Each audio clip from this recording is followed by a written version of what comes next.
Team बुला लेना team बुला मेरे नाम कौन थे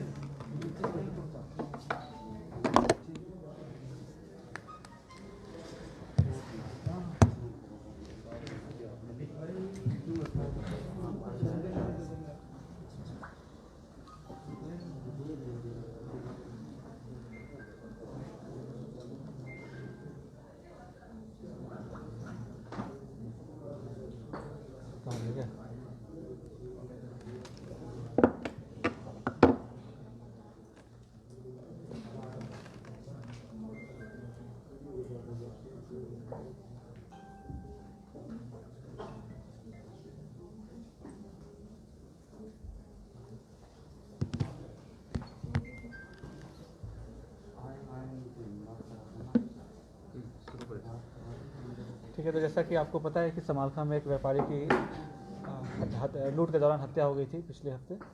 तो उसमें हमने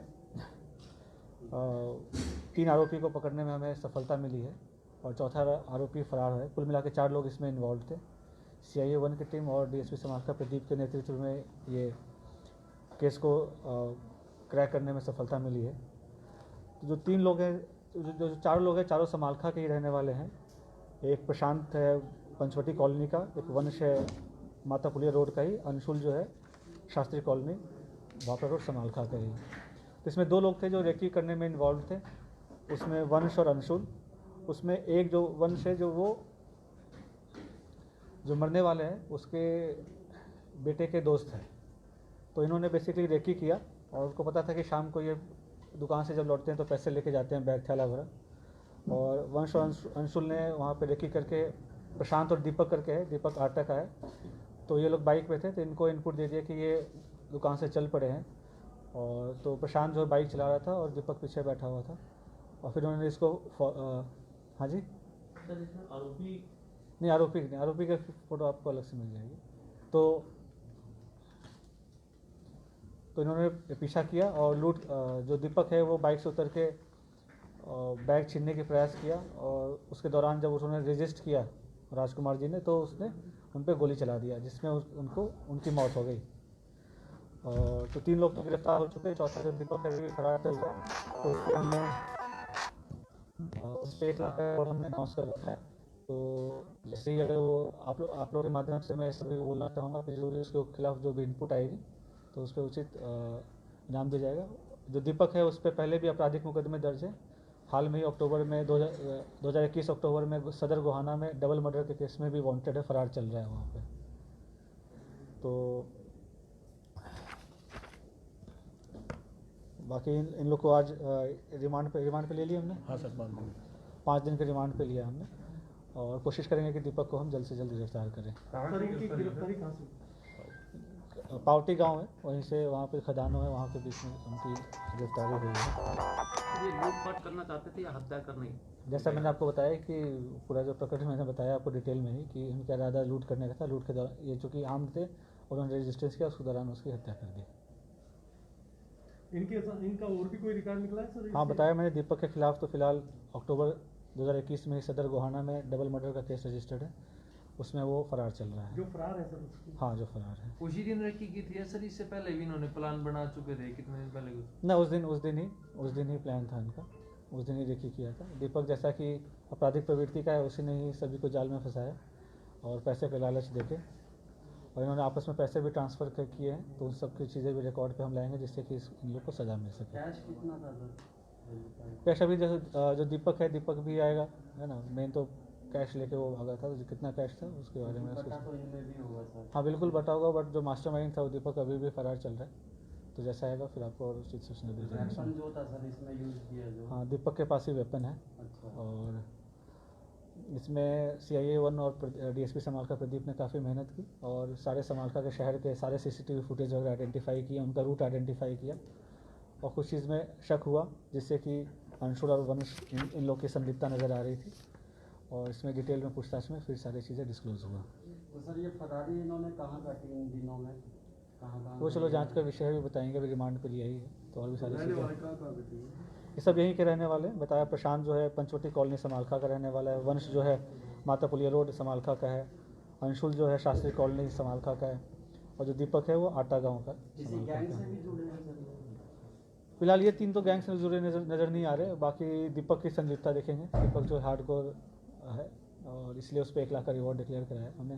सर उसमें सरकार राजकुमार के जो बेटा है उनके दोस्त हैं ये, वंश करके वंश वो तो वो लड़का भी इन्वॉल्व है सर, बेटा उनका? नहीं, उनका बेटा कैसे इन्वॉल्व होगा?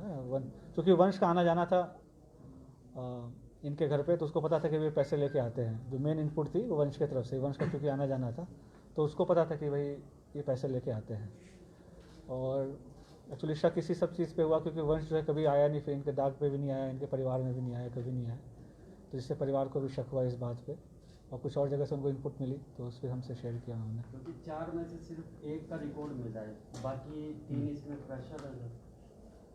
फिलहाल तो है, देखो प्रेशर क्या है, एक मुकदमा, एक केस कर दिया, 302 का केस कर दिया, तो प्रेशर कैसे हुए? मतलब इनका और ऐसा भी कुछ नहीं था कि इनकी बहुत अच्छी रिकॉर्ड हो, चाहे मतलब जैसे पढ़ लिख रहे हो, नौकरी कर रहे हो, आवारा ही घूम रहे थे, है ना।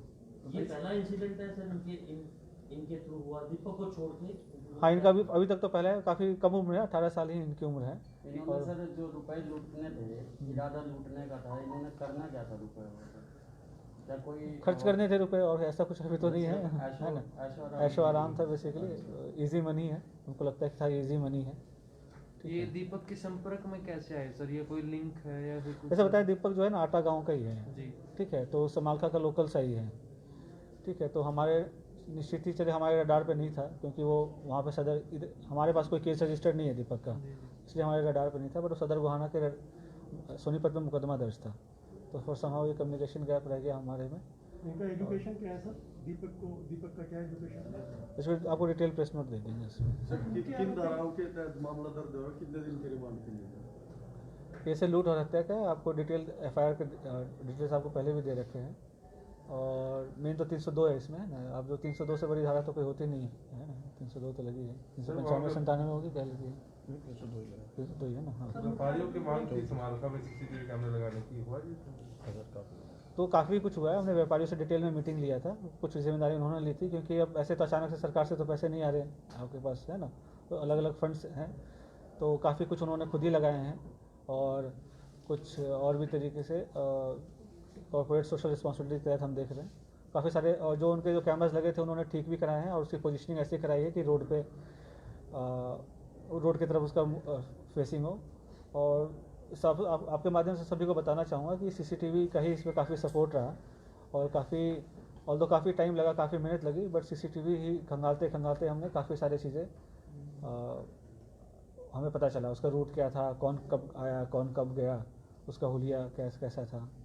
सर पीछे आपको पुलिस डिपार्टमेंट को 2-3 इंसिडेंट्स में इनाम घोषित करना पड़ा। हाँ, इससे क्या एफिशिएंसी पे सवाल खड़े नहीं होते पुलिस के? दूसरी बात, पुलिस का मनोबल भी, कुछ लोग जो निष्ठावान है उनका मनोबल भी गिरता होगा कि पुलिस इनाम के सहारे अपराधियों को पकड़वा रही है। नहीं, ये तो स्टैंडर्ड तरीका रहा है ऐसा कुछ नहीं है। पहले क्या था कि लोग मुखबिर करते थे और इनाम मिल नहीं पाता था, अब इनाम मिल पा रहा है। पैसे आप निगेटिव एंगल से देख रहे हैं, अब इसको पॉजिटिव एंगल से देखें तो हमेशा से लोगों का सहयोग से ही मिलता है, लोगों के सहयोग से ही हम पकड़ते हैं, और उनको हम इनाम नहीं दे पाते थे, ठीक है।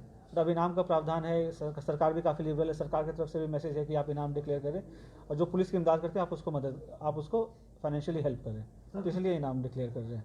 और आप देखोगे कि इससे हेल्प से क्या होता है कि मुकदमा थोड़ा जल्दी ट्रेस भी हो जाता है, इनाम के उससे मुकदमा थोड़ा जल्दी ट्रेस भी हो जाता है। सर लोगों के बीच में DSP साहब ने बोला था और जैसे कि जो इनाम होता है वो अगर जैसे कि किसी के इनपुट पे हुआ है और किसी के इनपुट पे नहीं हुआ, पुलिस ने अपने मेहनत से किया, तो इनाम फिर वो पुलिस को भी जाता है। तो आप देखोगे पुलिस का तो मनोबल बढ़ता है, इनाम होने जैसे से। रूटीन में क्राइम होता है, मेरे को लगता है पिछले कोई दिनों से क्राइम थोड़ा सा बढ़ गया है, आप महसूस भी करते होंगे? नहीं, अगर आप देखेंगे आंकड़ा देखेंगे 2020 और 21 का, तो 25% रिडक्शन है 302-304 में, अटेम्प्ट टू मर्डर में, और कल्पेबल 302-304 की जो मेन धारा है बेसिकली मर्डर और कल्पेबल होमिसाइड की, उसमें 25% रिडक्शन है। तो ये आपकी, अगर आपको लग रहा हो क्राइम बढ़ा होगा, ऐसा नहीं है, ठीक है।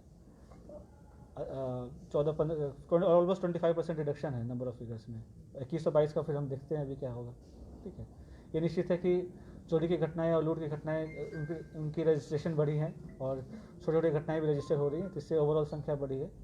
बट हमारे जो ट्रेस परसेंटेज है, वर्कआउट परसेंटेज है, वो भी अगर बाकी पूरे राज्य के और भी डिस्ट्रिक्ट से कंपेयर करें तो एवरेज से हमारा ऊपर है। और क्राइम अगेंस्ट प्रॉपर्टी में भी हमारी जो टेस्ट परसेंटेज है तो अच्छे डिस्ट्रिक्ट में से हमारा नाम है। जो 2 नए केस रिपोर्टेड में आज के मीडिया में, एक समालखा का, एक पानीपत का, इसमें कुछ क्या केस रिपोर्ट हुए? जो 10 लाख की देवेंद्र कुमार जो कॉल आई, उस पर चल रही है, उस पर जो भी हमें टेक्निकल जो भी इन्वेस्टिगेशन है उसमें कि कहाँ से कॉल आया क्या है, उस पर हमें इन्वेस्टिगेशन चल रहा है। और जैसा जो संलिप्त पाया जाएगा उस पर कार्रवाई की जाएगी। एफआईआर हमने रजिस्टर कर लिया है, हमने उनको सिक्योरिटी भी प्रोवाइड कर दी है और आशा कि इसको हम जल्द से जल्द क्रैक कर लेंगे। जो दीपक है सर, क्या उस जो डबल मर्डर कर रखा है उसने, क्या उस मामले में भी इस पे कोई नाम घोषित कर रखा है वहाँ की पुलिस ने? नहीं, तो इसलिए जो हमने चिट्ठी भेजी है ऊपर डीजीपी साहब को, तो उसमें दोनों एफआईआर का जिक्र करते हुए सो दैट कि ये वांटेड, मोस्ट वांटेड में आ जाता है, इसलिए हमने इस पर डिक्लेयर किया। बाकी एसपी सोनीपत से हमारी बात हो गई है, उन्होंने भी अपनी टीम और हमारी टीम लगा दी है कि हमसे जल्द जॉइंट एफर्ट से इसे जल्द से जल्द पकड़ें। इश्तिहार भी लगाए जाएंगे सब अपराधी में? नहीं, चलो ऐसा ज़रूरत है, इनाम डिक्लेयर करा दिया है तो ऐसा बाकी आपका जो न्यूज़ कवरेज है वो इश्तिहार से कम तो है नहीं, ठीक है। मेन सर सीसीटीवी से ही खुलासा हुआ ना? हाँ बिल्कुल, सीसीटीवी का काफ़ी सपोर्ट रहा और जैसा मैंने बताया कि जो ग्राउंड पे जो वर्क था, जिससे सारी चीज़ें पता चली कि कौन आया था दाग देने में, कौन नहीं आया था, तो छोटी छोटी चीज़ें होती है, सबका मिल के फिर एक कंबाइंड एफर्ट होता है, इसी की केस ट्रेस हुआ। हमारे लिए काफ़ी मुश्किल ये भी था, बिल्कुल ब्लाइंड केस था, कोई नाम नहीं था, कोई दुश्मनी नहीं थी किसी से। सर समाज में जिस तरीके से क्राइम बढ़ रहा है, डीएसपी साहब ने पब्लिकली कहा था कि सीआईए का गठन होगा, क्या इस तरीके की कदम उठाए थे? सीआईए का गठन तो लोकल सीआईए तो 3 सीआईए हैं, मेरे हिसाब से 3 सीआईए जो है पानीपत के क्राइम को हैंडल करने के लिए काफ़ी है। चौथे सीआईए की ऐसी सच ज़रूरत नहीं है, और कभी कभी ऐसे जाते जब ज़्यादा टाइम हो जाते हैं, पर कुल मिला के देखें तो 3 सीआईए जो है उससे सीआईए का फ़र्क पड़ता नहीं है बेसिकली। ऐसा है कि सब डिवीज़न में सीआईए हो, ऐसी कोई ज़रूरत नहीं है। और आप देखो, एक सीआईए आप लगाओ, वहाँ पर ऑलरेडी एक थाना है आपका समालखा, एक एसएचओ है ही, उसके ऊपर एक आप सीआईए बैठा दो, ठीक है। तो बाकी 60 मर्डर पे 3 सीआईए काम कर रही है और 10 मर्डर पे अकेला एक सीआईए काम कर रहा है, तो आप देखोगे कि अंडरवर्कड हो जाएगा वो सीआईए। कोरोना क्राइसिस बढ़ा हुआ है आजकल, पुलिस का इफेक्टिव रोल जो कुछ भी है, आपको लगता है कि अप टू डेट है वो? बिल्कुल अप टू डेट है। वायलेशन बहुत हो रहा है, बहुत बाजार चले जाओ, सड़कों पे, चौराहों पे, तो चलो हम violation चलान भी काट रहे हैं और आप लोग के माध्यम से मैं निवेदन भी करना चाहूँगा कि हम सख्ती कर रहे हैं, बट ऐसा सिचुएशन ना डेवलप करें जिससे कि पुलिस और पब्लिक में कन्फ्रंटेशन हो। कोरोना गाइडलाइंस को आप उसकी पालना करें। जस्ट बिकॉज कि मीडिया में आ रहा है कि ओमिक्रॉन जो है कम खतरनाक है डेल्टा वेरिएंट से, तो उसको आप हल्के में ना लें, क्योंकि चूँकि इन्फेक्शन ज़्यादा है तो एक्चुअल इन्फेक्शन मान लो 10 लाख हो गया तो एब्सोल्यूट नंबर में तो हॉस्पिटलाइजेशन बढ़ सकती है ना, क्योंकि इन्फेक्शन ज़्यादा है, कम समय में ज़्यादा लोग को इन्फेक्ट कर रहा है वो, तो ज़्यादा पॉपुलेशन को कवर करेगा, तो हो सकता है कि एक समय में हॉस्पिटलाइजेशन जो है आपकी ज़्यादा हो जाए अचानक से। इसलिए सभी से निवेदन है कि तो सरकार के तहत जो सरकार के माध्यम से जो गाइडलाइंस दिए जा रहे हैं उस सबकी आप पालना करें। और हमारे लोग सख्ती के आगे सीधे हैं, बिना सख्ती के मानते नहीं। Road is the logic of the polls. बिल्कुल करेंगे, सख्ती करेंगे, ठीक है।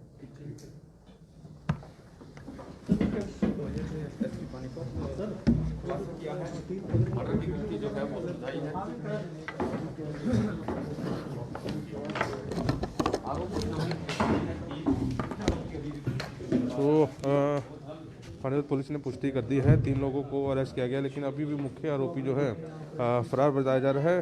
वीडियो को ज़्यादा से ज़्यादा शेयर करें, आरोपियों को मीडिया के सामने नहीं लाएगा, बाद में एसपी का जैसे करने के बाद में जो है मीडिया के सामने पेश किया जाएगा। तो अभी लाइव कवरेज आपको दिखा दें कि एसपी पानीपत अभी प्रेस कॉन्फ्रेंस कर रहे थे,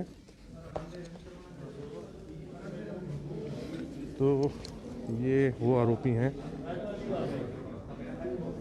ये तीनों आरोपी जो हैं वैसे पानीपत पर आप देख रहे हैं सीधी तस्वीरें इस समय वैसे पानीपत पर आप देखें। ये तीनों आरोपी जो है पुलिस ने पकड़ लिए हैं। चौथा आरोपी जो है फरार बताया जा रहा है।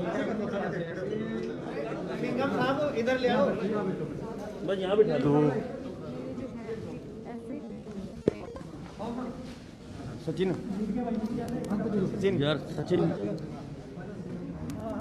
जतिन, तो ये तीनों आरोपी पानीपत पुलिस ने पकड़ लिए हैं और मुख्य आरोपी जो है दीपक अभी फरार बताया जा रहा है। सीआईए की टीम और डीएसपी प्रदीप कुमार जो है मौके पर हैं और एसपी ने बताया कि 3 आरोपियों को पकड़ लेकर मुख्य आरोपी जो है दीपक वो भी फरार बताया जा रहा है। लूटपाट का मामला था, समालखा में एक व्यापारी की लूट के बाद हत्या कर दी गई थी, उसी में ये आरोपी जो हैं पकड़े गए हैं।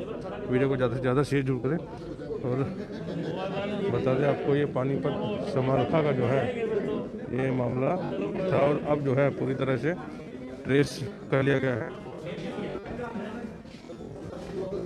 तो सीधी तस्वीरें मैं पानीपत के माध्यम से आप देख रहे हैं, ज़्यादा से ज़्यादा शेयर जरूर करें। और आपको बता दें ये मामला जो था समालखा का मामला था और पानीपत के एसपी ने थोड़ी देर पहले प्रेस कॉन्फ्रेंस कर इस बात की पुष्टि की है कि 3 आरोपियों को पकड़ा गया है और मुख्य आरोपी जो दीपक है वो जो है अभी फरार बताया जा रहा है। तो इस वीडियो को ज़्यादा से ज़्यादा शेयर करें। समालखा का ये मामला है, पानीपत पुलिस ने ट्रेस कर लिया है। वैसे पानीपत के प्रदीप पंचाल के साथ कुलवंत सिंह।